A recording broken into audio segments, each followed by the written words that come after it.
Hello everybody, welcome to another video. I'm shooting this in our very bare kitchen. Anyway, for today's video, I just wanted to talk about the colors that you should wear for the summer, and I'll also talk about some dressing tips para naman komportable kayo in beating the summer heat.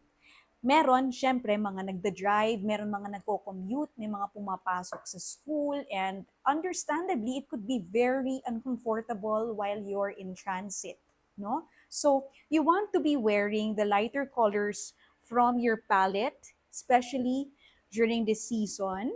So, yung mga ganito, lemon yellow, thistle pink, canary yellow. How about yung neon? Kung pwede naman siya sa work ninyo, why not? O di ba? Tingnan mo how that's reflecting up my face. Apple green, sky blue na ganito. Yan. So the lighter colors. Kasi hindi sila nag-a-absorb ng heat compared to darker colors like this one, burgundy. Yan, so wag niyo muna silang isuot masyado this summer, especially if you're commuting, if you're gonna be in transit, doing a lot of movement. It's also very important that you take into account the fabric of the outfits you're wearing. As much as possible, natural fibers just like cotton and linen.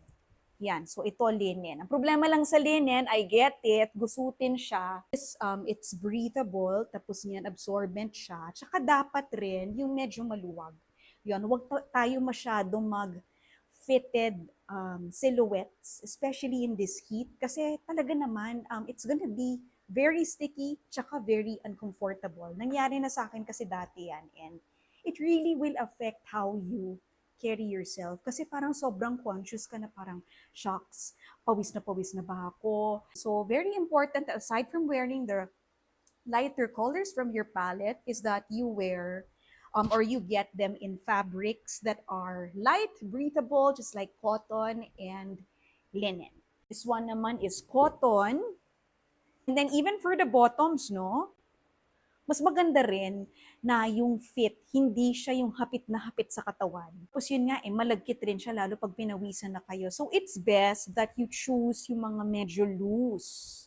Yan, mahangin na fabrics. Ito namang outfit ko, yes, andito na kasi ako sa bahay at kailangan maganda ako sa video, di ba? Pag nighttime, yan, you can opt for silk.